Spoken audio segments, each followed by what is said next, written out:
Welcome to AIA Live, the weekly live stream talk show featuring news, reviews, and interviews related to the sex and adult entertainment industry. Thank you for tuning in.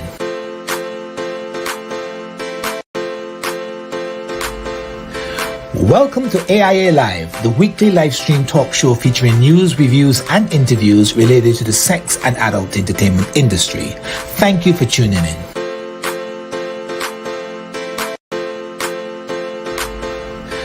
Welcome. Oh, we had a bit of a loop in there for the intro. Hi, I'm Charlie Spice, and I'm your host for the second episode of AIA Live for 2024. Today in the studio with me is Kacy. Kacy is from Los Angeles, and Kacy, welcome to the show. You're here. Thank you, Charlie. Thanks for having me. I appreciate the opportunity. Oh, it's my pleasure. I notice you have your Christmas tree still up in the background. Tell us something about that. How long are you going to keep it up? Well, we're not time traveling back to Christmas, but my birthday is actually January 8th. And generally, I keep it up until my birthday. But I had a little mishap. The start of this year was tough. My little dog was viciously attacked by an off-leash pit bull, and I had to care for her for a good week.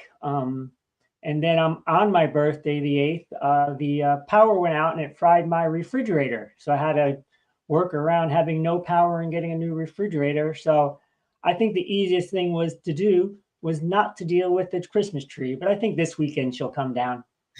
Okay. Here, I'm in Barbados, by the way. We tend to keep the Christmas lights up, I think 12 days after Christmas. So I guess they should all be down now. Okay, well, look, I want to thank you very much for joining us. And last week I had, a few days ago, I had an interview with another porn performer by the name of Kelly Richards. And that was quite an interesting interview. But today now is Kacy in the spotlight. Tell us something about your early beginnings. Where did you grow up? Where are you from? I'm originally from the East Coast of the United States, New Jersey. I was there till I was about 18. No, I take that back, 22. And then I came out to California for law school, and I did that for a while. And I really feel like I don't want to say a native Southern Californian because that would upset some natives, but this is my home. It's been my home since 1990.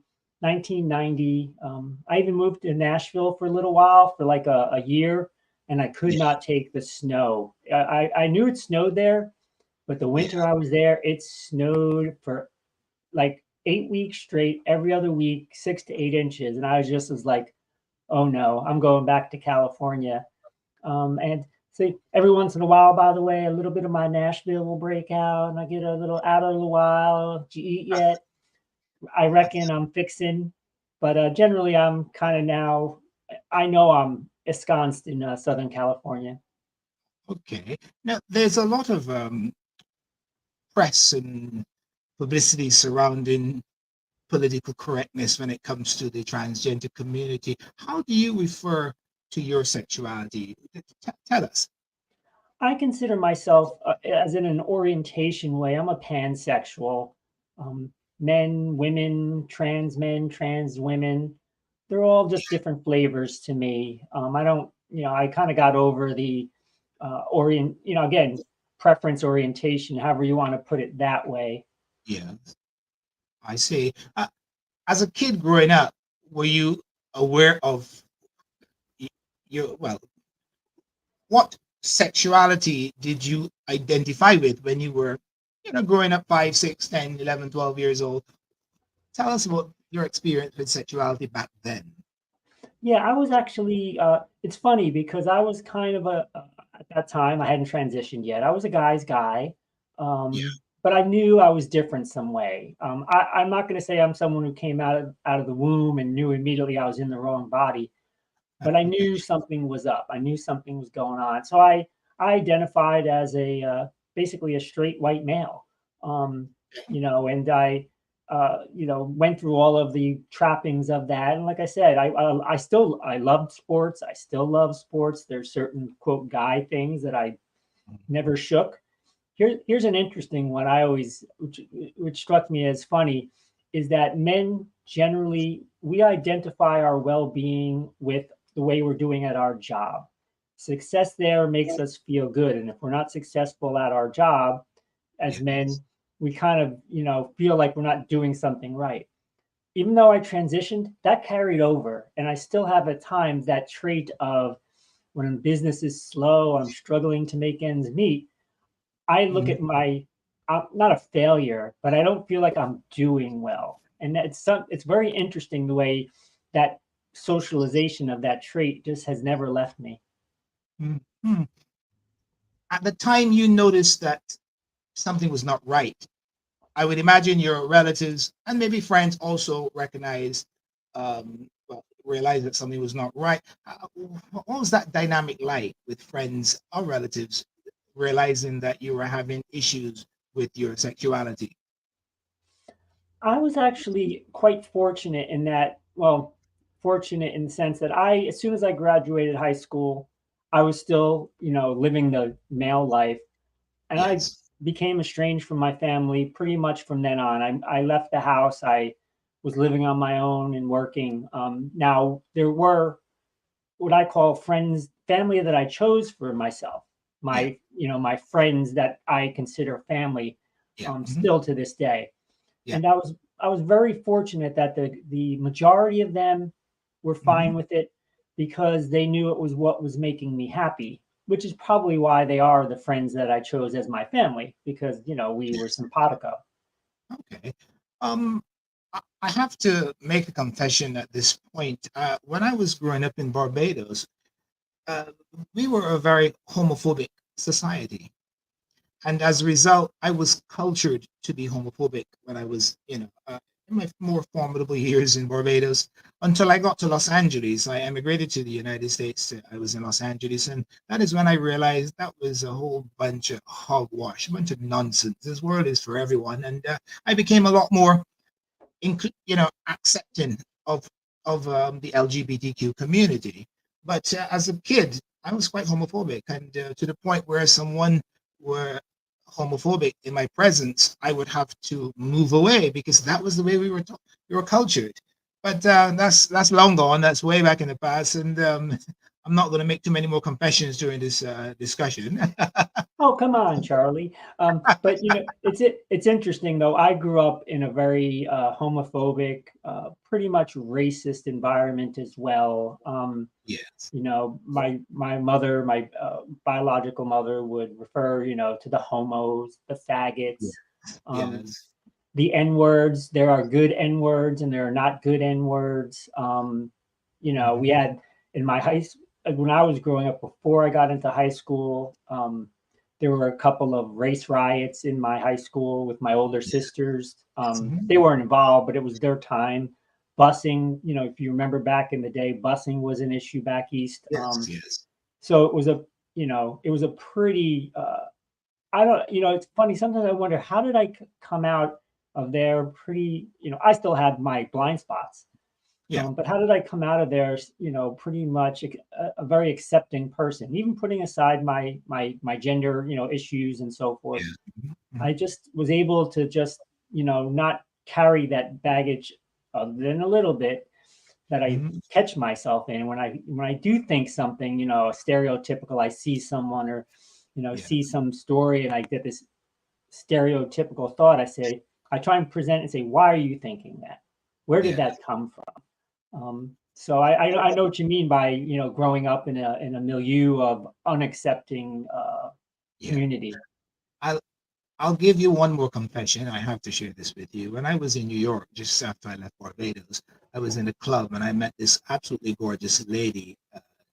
Fantastic body, beautiful, the makeup on point, hair on point, and we were flirting with each other from a distance. And I went and asked for a dance, and it was all romantic, hugging and kissing. I mean, we were kissing so much. At one point, I wasn't sure which tongue was hers and which was mine, and it was only after I really got into it that my cousin came and said to me, "Charlie, that's actually a man that you're with," and it was a transgender, and that left a hell of an imprint on me. It made me, I mean, I'm straight, but I was confused with my sexuality for a very long time, wondering how could a man make me feel so good? Mhm. So that bothered me for a long time. And, so that's the second and final confession for tonight. And Okay, interesting, and yeah, go ahead.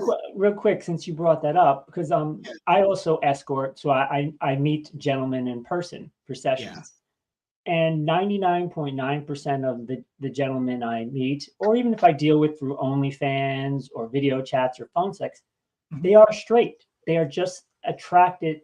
They have an attraction, an arousal by trans women. And I Yes. always like to, I tell them sometimes, I say, hey, some men are turned on by feet, by boobs, by Yeah. earlobes. I mean, Mhm. this person you're turned on is, that you're attracted to trans women, the best of both worlds and so forth. So I'm very used to that thought process of the Yes. straight male who Yes. finds for whatever reason they get aroused by a transgender woman.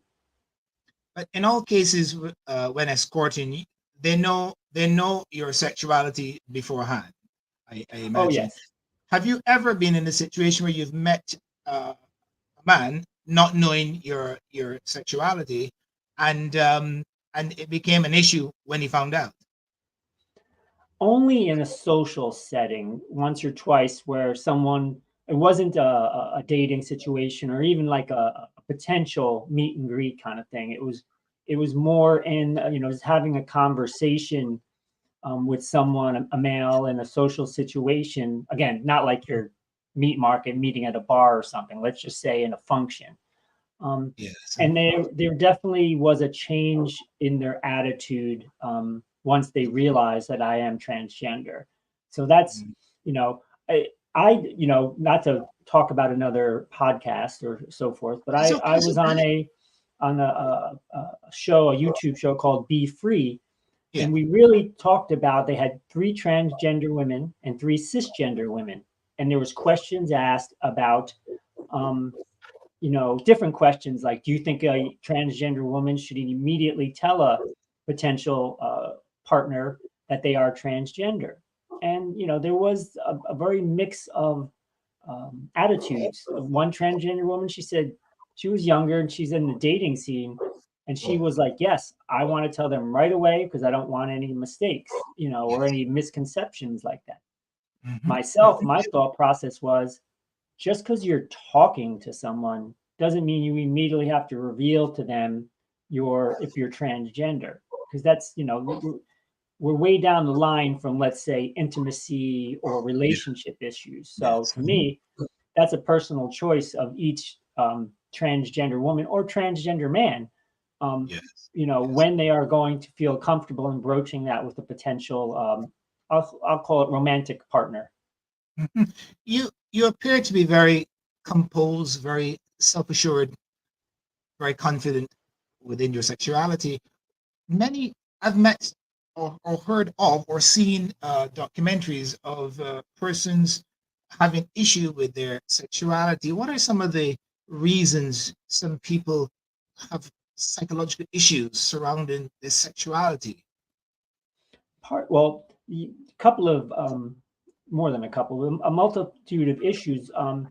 Yeah. One is societal and your formation, the nature versus nurture. I mean, Yes. sometimes I've known people that have transitioned and then they've detransitioned, Hmm. but the motivation was not that they didn't feel comfortable after their transition in the sense of in their skin, but Hmm. society just became too much for them. One example Yes. I could think of is where this person, before their transition, had children with a cis woman, and after this person transitioned, the cis woman cut off all access to the children, and Okay. so the only way that now because he goes by he, was able to see the children was by detransitioning. So there's certain amount of stigma, taboo, pressure in society. I mean, I can tell you, when I'm walking around in public and so forth, I always feel a little bit unease at times that, in the sense of who's looking at me, who's judging me. And, in reality, if I was totally free and Yeah. living my life, you would think I would just walk along and say, I don't care what anyone thinks.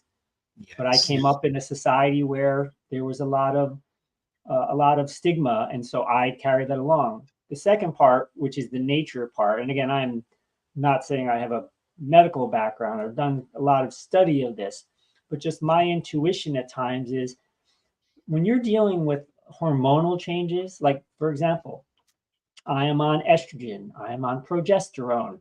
So I Okay. used to be at one time was on testosterone inhibitors, Yeah. and when you're having all of that going, through your veins, and you're coming to terms with, like for example, silly example, one time my little dog is down at her food dish eating, her food, and I see a fly bothering her, and she's yipping at it. And Yeah. I had this maternal instinct kick in, which I had never had in my life before transitioning, where I just wanted to take a sledgehammer to that fly to leave my poor little puppy alone. And I Okay. realized I'm having oodles of maternal Oh, feelings at that moment.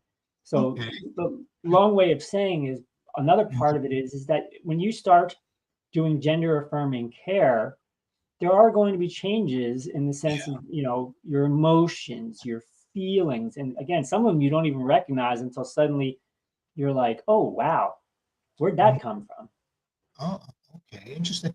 Uh, I want to talk about the bodily changes when you take these various medications to transition. But before that, I want to go back to the nature versus nurture. Do, is it possible for someone to be born one gender and is it, you see this is the you see what is it possible that you can change and become the other gender, or is it that you were always explain that difference there. I'm confusing myself here for a minute. Go on. Yeah, no, it's I totally get it. It's, they're like, for example, I know trans women, they don't want to be known as labeling wise. Of course, labels are always a tricky thing, but like I said, I met this other trans woman at that podcast, and she doesn't want to be known as a woman. She wants to be known as a trans woman. That's the way she feels. That's the way she believes her existence is. Whereas others would just say, "No, I'm a woman." Period. End of sentence. And what one of this, I try and stay current with events, especially in the trans area.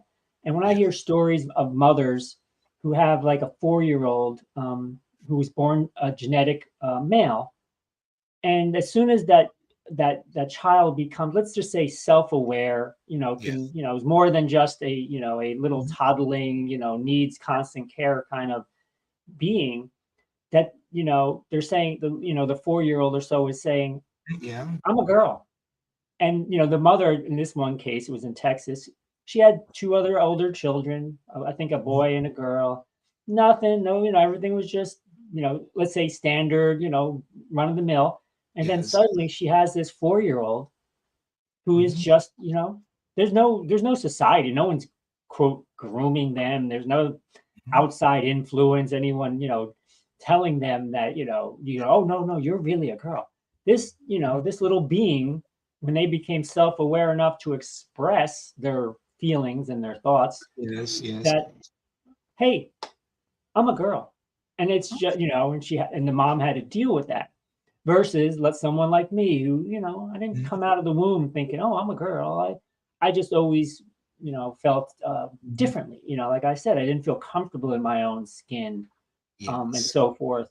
And one of the things you hear about the quote journey, everyone has their journey, and Mhm. that's part of it. Is it's just it's not very cookie cutter, and I try and listen and read up from scientists and sociologists and anthropologists, Mhm. and they do go back in civilization, and they find examples of transgender, non-binary peoples. Yes. It's not like because everyone wants to make you think it's only happened in the last, let's say, 15, 20 years, Yeah. but in Yes. reality, there's always been, different gender identities that people have found. And by the way, one of the things, I'm sorry, I'll get on my soapbox a little bit, It's okay. is that it's such, despite what you see in the media, we are such a small percentage of society. I Yeah. mean, I looked Mhm. up, there was a Missouri attorney general who put out an emergency order banning all gender affirming care for minors and adults. And Mhm. he had this press conference, and he's just issuing this order. And I said to myself, how many transgender people are there in Missouri? And I looked up the most recent survey, which was about 2 years ago. Mhm. 0.01%. That's how many transgender people there were in Missouri about a year ago. Wow. And you would think by that outsized attention that that attorney general gave that there was this large population. It was a big problem. When I think Yes. I Yes. figured it out, it ended up being about 9,500 total people in the entire state of Missouri, which is not a small state. And there's so much publicity about this right now. The sexuality and the he, her, him, they, non-binary, binary. There's so much proliferation of publicity about this. So I could understand people imagine that it's a much bigger percentage out there. You talked about medications like estrogen and what was the other one? You said The other one was a progesterone, and these are basically what I would call Mhm. gender gender affirming hormones, for lack of a better word. Okay. For the benefit of listeners who may not be aware of what that does to someone, I mean, also for my benefit, I find this so fascinating, by the way. So I really appreciate that we can spend a little time with this. We'll get into your escorting and your porn performances shortly. But what what is the reaction to taking the estrogen, for example? Sure, I'll try and give it kind of a overall picture. Is Yeah. basically I'll use genetic men and genetic women. That's my term. I was brought up GGs, genetic girls. So and some people might not like that. Some people don't like cisgender. I'll just use genetic girls, genetic boys. Yeah. Trans boys, trans Mhm. girls. Mhm. Genetic men and women both have estrogen and testosterone in their bodies, Yeah. just different levels, of course. There's a higher level of estrogen in Mhm. genetic girls, genetic women, and lower testosterone, and vice versa with the men. So, one of the things you're doing when you're doing gender affirming care of transitioning is Yeah. you're raising the estrogen levels. Yeah. And Yeah. at times, you're also then trying to inhibit the testosterone levels. I'm Yeah. not going to speak to the trans men because it's generally Yeah. they're on testosterone, but it's not my experience. So, but just assume, they're doing the opposite over there. Um, Mhm. so when you start doing that, for me, I started taking estrogen and Mhm. also was doing a testosterone inhibitor, which Yeah. again helps to lower the testosterone level. Okay. Now, here's our little adult industry insight in that. What I Mhm. found though is, of course, since I am pre op, I still have a penis. By Mhm. inhibiting my testosterone, I couldn't Yes. perform in that Okay. way. I couldn't be, I guess we're okay with language here. I couldn't be a Yeah. chick with Yes. a dick Yes. That's fine. and do my job if I was taking testosterone inhibitor. Um, Yes. so that's the basic. Progesterone is another one. It's a female hormone which is Mhm. being Mhm. um, Mhm. what's the word I'm saying, inserted into my makeup, Yeah. so to speak. Yes. Okay. Mhm. Now the changes that you have here's the things that don't happen, because I'll go with what people think happens. It doesn't Yes. really affect the hair on your body. It doesn't affect your voice. Okay. Um, and it doesn't make your mannerisms suddenly feminine. What it does do, though, is it does do things physiologically. Like I said, I had that maternal instinct. Yeah. Here's some physical things that happen. My skin Mhm. got so smooth. I was just like soft and smooth. It's like Okay. one time I'm touching something and I'm like, oh, that's something is so soft. This is so soft. And I realized, no, those things were the same as before, but the skin on my hands had become softer. So when I Okay. touched things, they felt softer. So you have, oh, and then the other thing is you can, with the estrogen, you know, like these are quote unquote real. There's no implants here. Okay. For example, you get a little Yes. more hips. Your Okay. waist Yes. comes down a little bit. Mhm. You get a little more of a Mhm. buttocks. Yes. And those Yes. because you're Okay. suddenly your body is getting a different weight distribution, or not. Yeah, I guess distribution of the weight on Yes. your body. I Here's see. something that was tough for me. I've always been physically fit, go to the gym every day, and I, try and stay thin and lean. Yes. And, I've always had a flat stomach. Once I was transitioning and taking the drugs, Yeah. I started to get what we call a girl tummy. I wasn't used to Wow. having a girl tummy. It was abhorrent to me, but that was Yeah. part of the transition. Mhm. What medical procedures are you intending to have? Are you planning to make your breasts bigger? And then in terms of the transition, and what procedures are you intending to have? What I think I'm pretty much done. I'm mature. Oh, I'm mature. I'm older. Yeah. And Okay. as I was, transitioning, I had to decide, hey, I'll get here. Here's a little, again, putting our industry into it. I had a producer tell me, because I was in that transitioning phase and doing everything, and he said, if you're Mhm. going to make money, you need to get some fake boobs. Yeah. Um, Mhm. and for me, it's a costly procedure. And I decided also, because of my age and my body frame, I was like, you know what? I'll just try and grow them the best I can. Mhm. Because I was thinking down the road, let's say 5, 7, 10 years from now, I wasn't sure I'd want these big fake boobs. Okay. I decided to put my resources into, I got some facial feminization surgeries, um, Okay. making your brow smaller. If you ever look at a genetic man and a genetic woman, men have Mhm. a larger brow. So they Yes. basically they shrunk. Uh, here's your disgusting. I hope you're not having lunch thing. They actually Yes. take the skin down. They pull Yeah. out my brow bone. They shave Okay. it, and then they Yeah. put it back in. You know, Ah. my jawline. They narrowed my jawline. Mhm. They put in some cheek implants. Yes. My nose was narrowed a Mhm. little bit and made smaller. My Yeah. Adam's apple was shaved a bit. So those are things that I did. Yeah. I was lucky. I had a very good cosmetic surgeon, and our plan was not to make me cartoonish or a caricature, but to just Yes. re, have it remain me, but a feminine me. Yes. Okay. And I'm very happy with the results. There are times I have breast envy. I'll see some nice cleavage on a woman. I'm like, oh, that'd be nice. But Well, you look amazing. I have to say, you look amazing. thank Um, you, Charlie. so let's talk about the industry now. You are involved in escorting as well as porn. When did you get into the adult entertainment industry? It's interesting because I was, one of the things when you transition, I didn't have a 9 to 5 at the time. I decided it was easier for me to leave that world. Yeah. I have no family other than friends I call my family, no partners, children, or anything. Mhm. And so I decided if I was going to survive and also transition, I needed a gig that I could do on my own, so to speak. I didn't have to worry about workplace politics or discrimination. Yes. So I went into escorting. And yeah, at that point, I think I was only doing escorting. And I was approached by a producer who's always looking for new transgender talent. Okay. And he asked, have you ever thought about doing porn?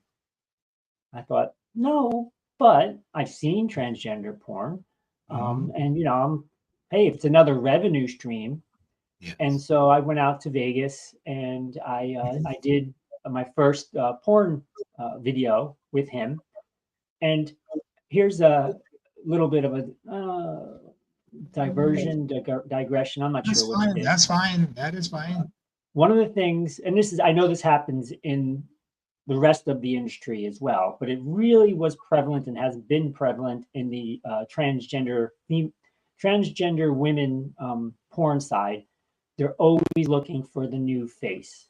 They always Yes. are. It's always the new person, the new girl, and Mhm. they want to have her first and get her out there. And so they are always looking for new talent, new trans girls that are willing to do porn.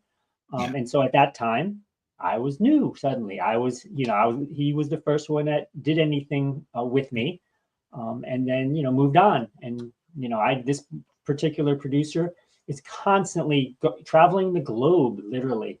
He does shoots in Europe, in Eastern Europe. I'm not sure if he's been to South America or not, but he's always traveling the UK to find new trans talent. So that's my entry, was doing that first scene in Las Vegas with him. Mhm. The I'm seeing a lot more transgender activity on on the screen, and speak to the growth of that sector of porn. What are your thoughts on the transgender sector? It's the main company in the area is Grooby, Grooby, and I was actually just at XBiz on their roundtable for the transgender area of the business on Tuesday. Yeah, Tuesday I was over there visiting with Steven and Crystal and the gang. And the Yeah. thing about trans porn is it was very niche, and it still is very niche, but it always overperformed its niche. It's powerful. It's not a huge part of the Mhm. industry, but it always punched above its weight. So those, because one of the things is those who love trans porn, they would definitely buy it and view it and so forth. So Yes. it's gotten bigger to whereby then, okay, some other companies have started to do trans porn. Kink is in it for a while, but that's one that they expanded their trans porn. I think Evil Angel, they kind of opened a side company, or maybe I'm not really sure if they which entity they used for that. So you Yes. then have these other companies I call it the mainstream, which I don't, again, not trying to get labels and someone saying, well, trans porn is mainstream. I just differentiate that way, the trans porn area and the mainstream area. Mhm. But they've definitely started to get closer. Like, for example, um, I see that there are a lot of what I call trans lesbian porn being done, where you take a trans girl and a genetic girl and do scenes of them together. There's Okay. definitely a lot more of that happening. A Yes. Yeah. beautiful trans girl, wonderful performer, Ariel Demur. I just saw, I was at a client's place for a session, and he put on some porn because he loves to watch porn while we're together.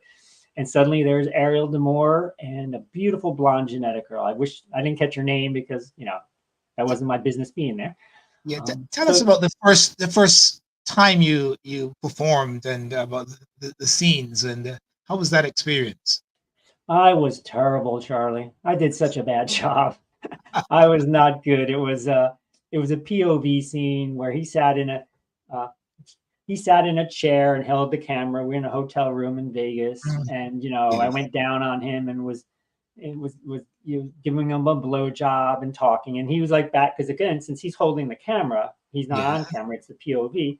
He's Yeah. giving me signs like talk, stroke, suck, and so this was all new to me, and so I did the best I could, but I definitely was a novice, and it wasn't a bad experience. I just knew I hadn't, and I tell him, I said, I did the worst job that day for you. I'm sorry. We've been friends ever since. We always keep in contact and check. I see him on social media, and I always say to him, I'm sorry. So let's talk about. Tell us about your more successful performances. Oh yeah, I've been very fortunate. And by the way, I can admit that one of the things I said, everyone's looking for the new girl, and they get Yeah. the new girl, and they do a scene or two with them, and then it becomes a matter of, are you bankable, and are you going to make the company money, whether they're going to continue to do shoots with you. And there's not a lot of trans girls that and I'm going to talk about pre kind of OnlyFans creating your own content, because that's become a bit of a demarcation, if you know what I mean. Yes. But Yes. when you were really beholden to having a studio shoot you and engage you to do a performance. When at that point, they see if you have traction with their viewership. They sell memberships and they see if their membership wants more of you, they're watching more of you. And if not, they're not going to continue to pay you to do scenes. They find their bankable stars. And again, I have no ill will on that. They're businesses, they have to make money. But, for the rest of us, you're basically, hey, you were the new girl, you're no longer the new girl. But success wise, I was very happy to be able to do a few scenes for Groovy under their tgirl40.com label. Radius Dark, a wonderful producer in Las Vegas. I had great shoots with him. Did a few solo scenes. I was also those are my best solo activities for shooting with Groovy for Radius. I also shot with, here's an interesting little industry thing too. I shot for, at the time, was just changing from she-male strokers to transational fantasies, as they decided that the word she-male was not something they wanted in their branding. They changed to transational fantasies. Sammy Mancini is the main producer behind them. I did a shoot for them, which was a solo, which was quite good. My favorite scenes, though, are with other performers. I got to do a performance. I set it up actually with I actually have a relationship with a videographer who does mainstream commercials like Chevy and Ford and all those.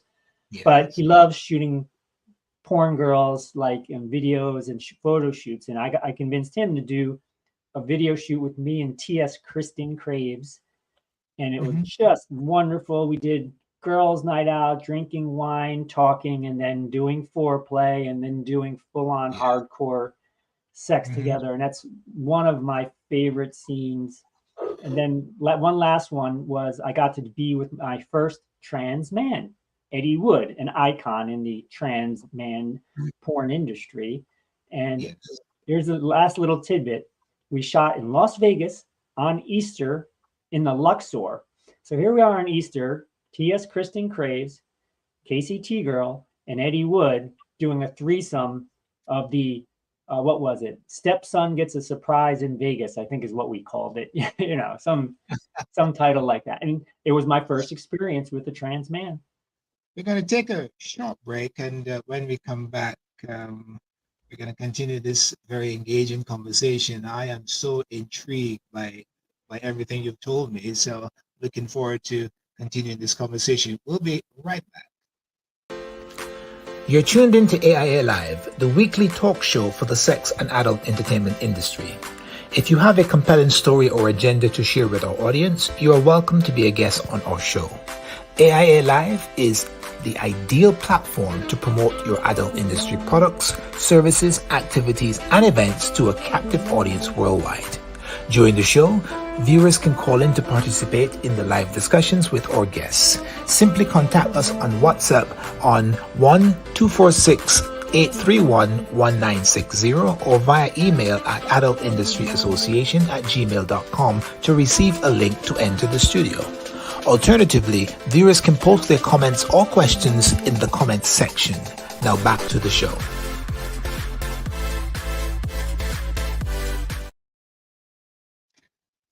Okay, we're in the studio with transgender porn performer Kacy from Los Angeles in what I consider to be a very informative and very intriguing conversation. Tell us about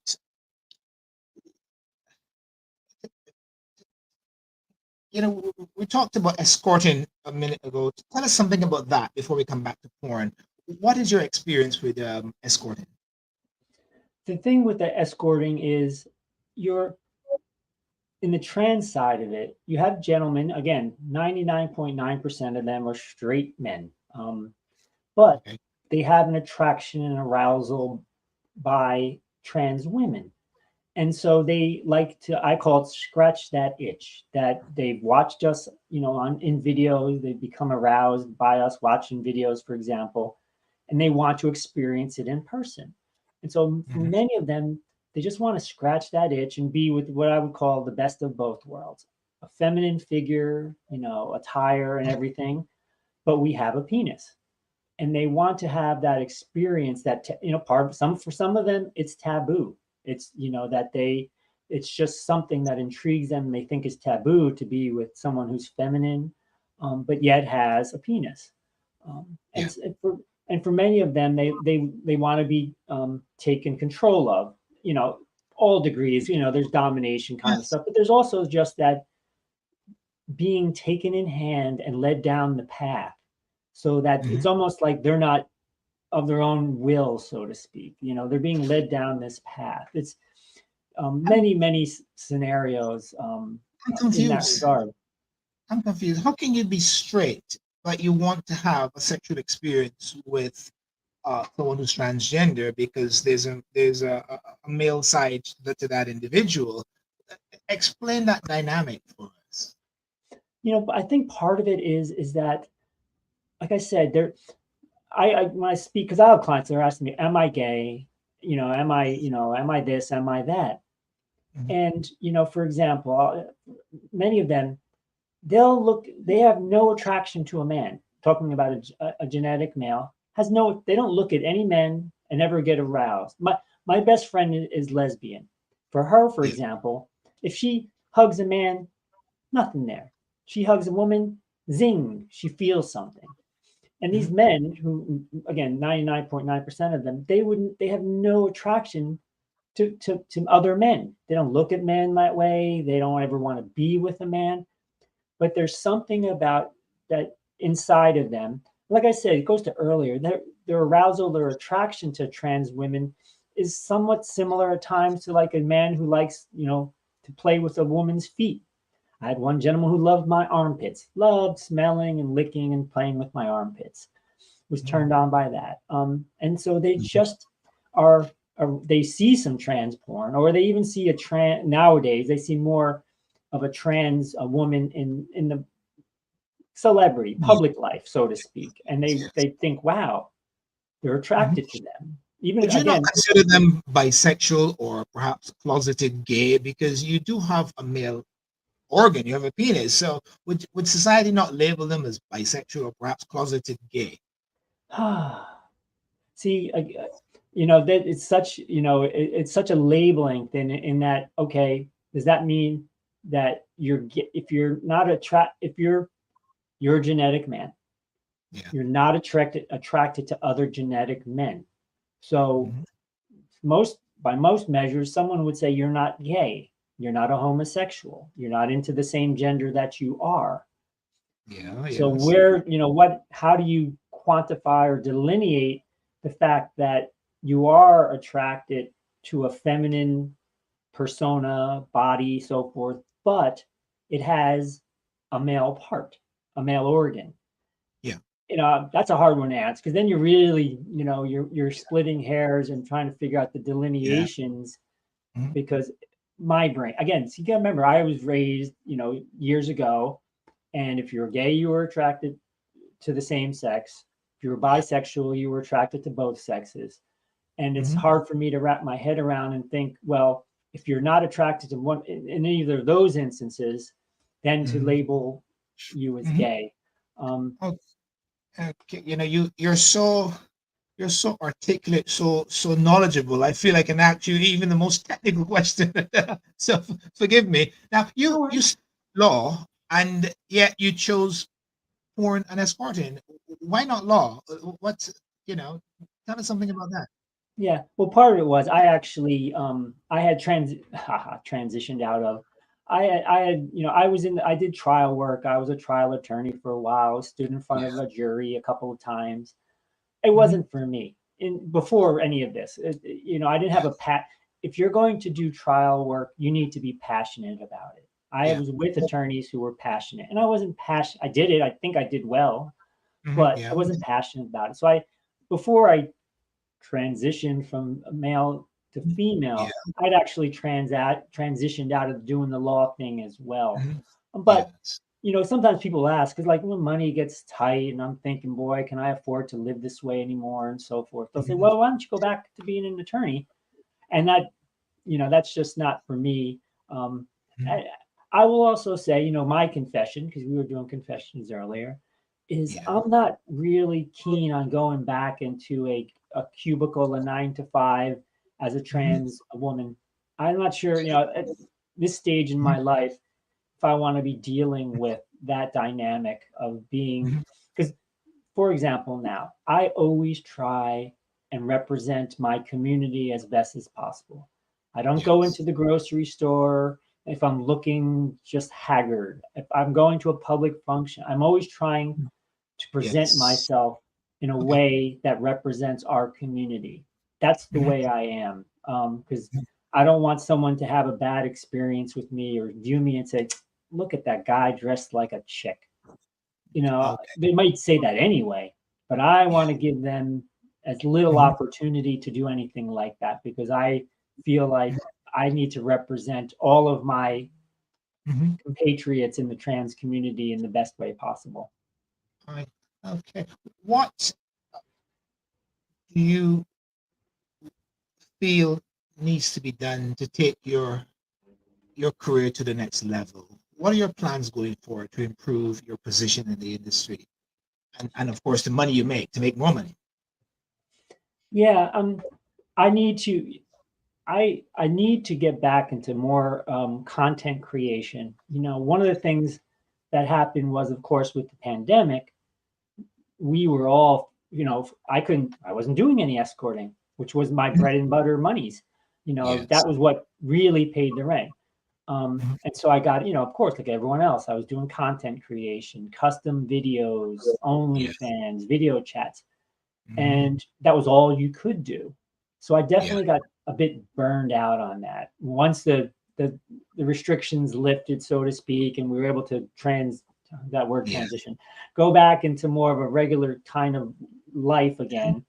Yeah. I was burned. I was like, because every day you'd wake up with, if you're doing true OnlyFans type of, no, there's different platforms. I'm just using that as a generic almost.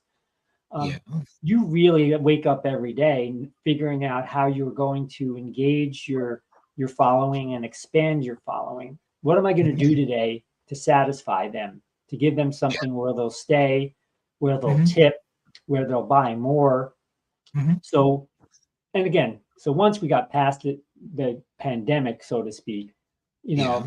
I was like, okay, I can go back to meeting people in person. I don't need to do that grind of everyday content creation. So that's Yeah. something I need to go back into because I Yeah. still do custom Mhm. videos. I still do phone sex. I still do video chat sessions. And my client base is smaller than it was, of course, because they also went back to real life. They weren't stuck in front of the computer or on their phone in the house for 24/7, 365. Um, Mhm. so that's, something that I need to do. But, talking about Yeah. the industry again, more of a bigger picture thing is I mentioned how every studio wants the new girl, which maybe they'll get lucky and that new girl strikes into a bankable star where they can use her continuously and promote her and make Mhm. money from her. And I don't mean that in a bad way. That's what Mhm. they're doing. They're investing in her. Yes. Mhm. Once you find with content creation, thankfully, that gave the new girl who didn't become the bankable star trans girl an opportunity to make money because I was very worried about that for a while because you Mhm. have these trans girls, they just transition, they start doing a porn scene or two and they think this is going to be my life, this is how I'm going to make a living, and then suddenly they're not getting hired. And it's think about, and again I mentioned earlier that thing about your income success, Yeah. making your value, you feel like you're only valuable if you're making income, that trait that we carry with us, or at least I did. Mhm. So now Mhm. you have these trans girls who transitioned or new, they've done a scene or two and they're not getting any other work. Mhm. They're Mhm. crushed, so Oh, fortunately, with OnlyFans and content creation having your own websites, they've yeah. been able Yes. to make a living and feel better about themselves because that was a problem for a while. I'd see girls, social media acquaintances, and they're Mhm. just like, why won't anyone shoot me? Why aren't I getting any work? And Yeah. And you know, if you make that, you know, people Yeah. who make that jump into porn, it's not like you dip your toes in and you're there and then you're going to go back to working in an office kind of thing. Yes. It's, Yes. you know, Mhm. you've crossed the Rubicon, and now, you know, what are you going to do? So Mhm. Don't I did some research on your profile, and I you've you've you've had a number of awards, accolades. Tell us those about those achievements. I was very fortunate in that the Transgender Erotica Awards, which is put on by Groovy, which is again an over 25-year-old company, the main producer of trans content. Mhm. They put on these awards every year. I think they must be somewhere in like that 15 years range. And Mhm. they're, by the way, for everyone, they are coming up in March. They've been set. The nominations were just announced. So go to groovy.com and you know you can find all the nominees and all the festivities that'll be happening here in Hollywood in Yes. probably middle of March. And it's a great fun event. If you're into trans content, it's a really fun event and it's a great ceremony and there's a weekend of stuff going on. And I was fortunate, like I said, I did some work. I love Steven, the owner, founder of Groovy. Mhm. Like I saw him the other day at their round table, and I was Yeah. fortunate to do some work, and I was able to be nominated. I think I was nominated 3 times for they call it a TEA, Transgender Erotica Award, and it was a great experience to go to this. The nice thing about going to the award ceremony is you're among your people, Yeah. adult trans Mhm. performers. No one is looking at anyone sideways. You don't have to feel any way about any judgment. It's just your tribe getting together to have a Mhm. good time and celebrate each other. So it is definitely a highlight every year of the Yes. trans performers world. Mhm. Many performers in porn and other adult entertainers tend to turn to drugs to be able to do their work. Have you ever felt a need to turn to drugs to do what you do? Now, not as well. I don't know if it could be a substance abuse issue. I've been lucky that I tried, you know, let's call them recreational drugs, cocaine, LSD, mushrooms in a younger part of my life. And I was Yeah. very fortunate that I didn't Yeah. have an addictive personality towards it. And so, The quality of your audio is not good at the moment. For some reason, you're having a bit of feedback. Okay, hmm, did let's I try change that again. step 1, 2? No, it's still giving a little bit of feedback. We can make out what you're saying, but there is feedback.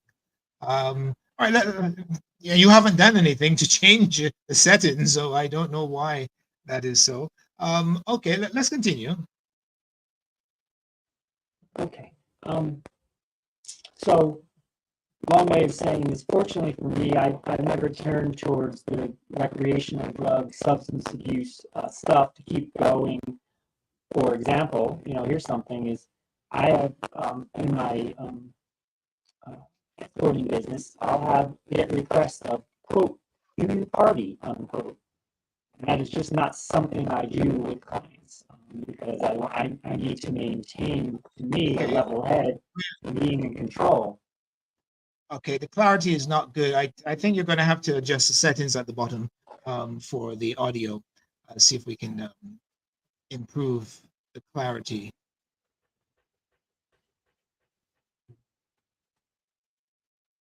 Okay, while Casey is trying to adjust her settings, you're tuned into AI Live. I'm your host, Charlie Spice. Um, Broadcasting live from Barbados in the Caribbean. Casey is in Los Angeles, and we're having an amazing conversation about her tenure in the porn industry, escorting industry as a transgender individual. It's been very enlightening, very informative, and I'm looking forward to getting the clarity of this audio back intact. Okay. I'm going to.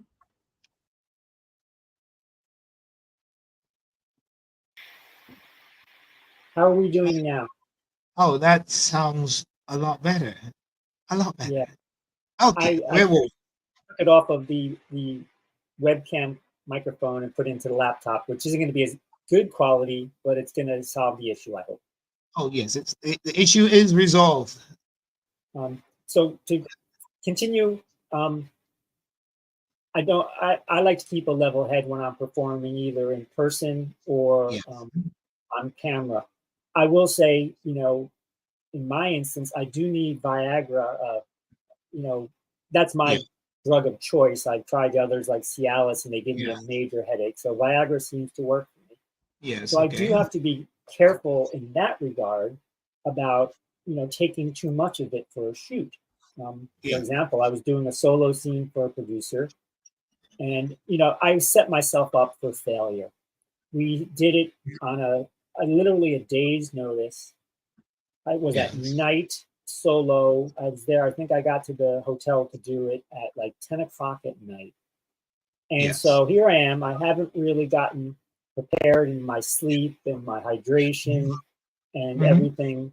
And then I'm trying to do a performance that late at night. And so I take my Viagra, and I'm not getting the effects I really want. And as you've probably heard from performers, the reality of performing is you're not just what people see in the end result.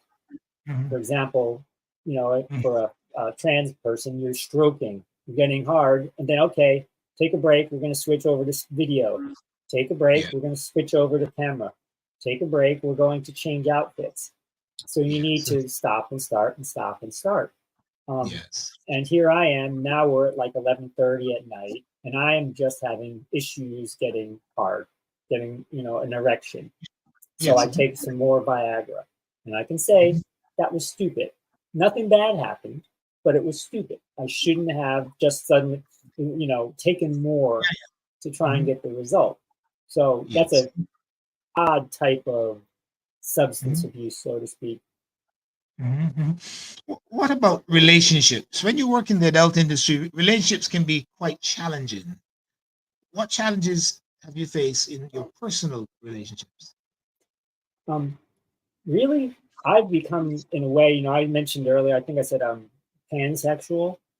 I'm not scared to admit, I've kind of become asexual when it comes to relationships. Unfortunately, sex is work. You'll hear this, I don't know, not everyone will admit it, but it's easy for me to say, I have no desire for a relationship with somebody. People will say, do you enjoy sex outside of work? I said, well, if I was having it, but it's, sex is work. Sex is how I make my money. Sex is how I earn a living and pay the rent.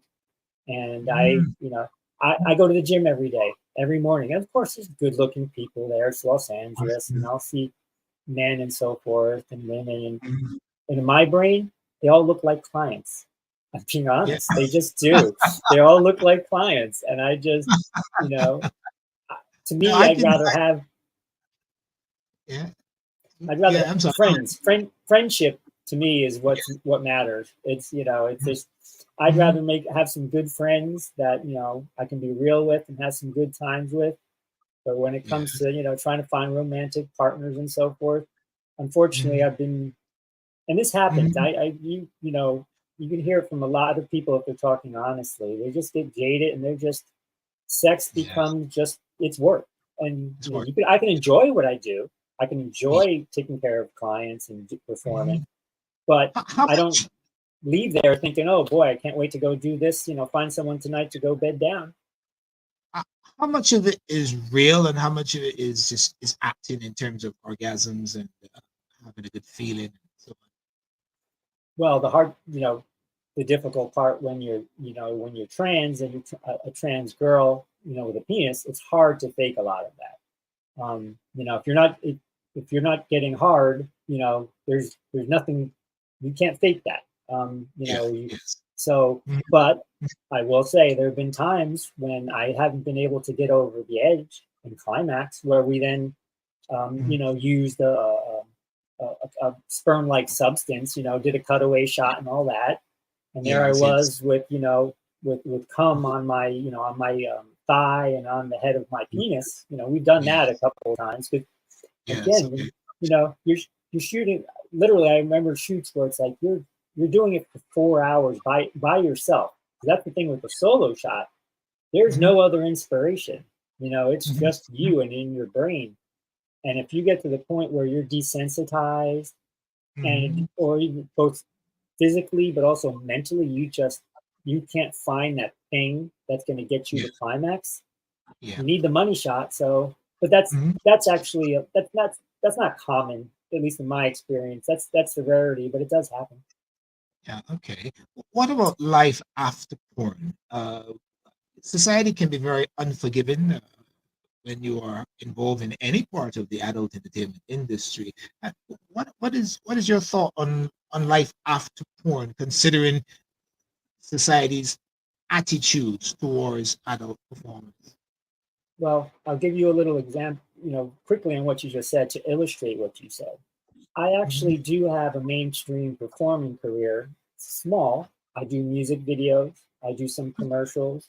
I've done Mhm. some short films. I'm not an actress. I'm lucky if I can do 3 to 5 lines of dialogue and do it well. I'm more Yeah. atmosphere. And like in a music video, think about it. You don't really have to say anything. Your Yes. atmosphere, you're performing. But I Yes. bring that up because I have an agent, and he knew what I did when he recruited me. Mhm. He said, though, your Instagram account, you need to scrub it of all adults. So on my Instagram account is it's not vanilla because I'm a trans performer in Yeah. the sense that, Um, you know, I'm I have, you know, sexy shots and so forth. mhm. But it's totally devoid of any adult content whatsoever or references. Mhm. Yeah. Because the regular world, if they saw that I was doing adult and escorting, my chances of getting hired in the mainstream world of performing would be pretty slim. So Yeah. to illustrate your point is Mm, some yeah. people have been able to make that little kind of Yeah. uh, Mhm. do Mhm. both, for better lack Yeah. of a better way of saying it. Mhm. Afterwards, I'm pretty much, again, I don't think, unless I'm working for like a advocacy group, like an Okay. LGBT center or Okay. nonprofit, that's not Mhm. going to, take consideration, not going to hold it against me what I was doing. Like for Yes. example, I Yeah. I I really lean on the Los Angeles LGBT Center for a lot of my health care, a lot of my needs when I need help. They don't care. My doctor knows. I'll say, yeah, I'm doing sex work and I'm doing adult, and you know. Okay. Yeah. So I think my next life probably won't be in any sort of mainstream thing where they're going to care about my adult world. Okay. Um, One last question, because we have to bring this to a close. It's been an hour already. Time flies when you're having fun. Um, I'm going to do my thesis on the content of this conversation now. Uh, Tell me about the regulations, in terms of health for people in the porn industry. What are you required to do in terms of health checks and so on? Well, we have the pass system, which, especially here in Los Angeles and a lot of part of the country, is if you're going to perform with other performers, now solo, you don't need to have any of that done because you're solo. Yeah.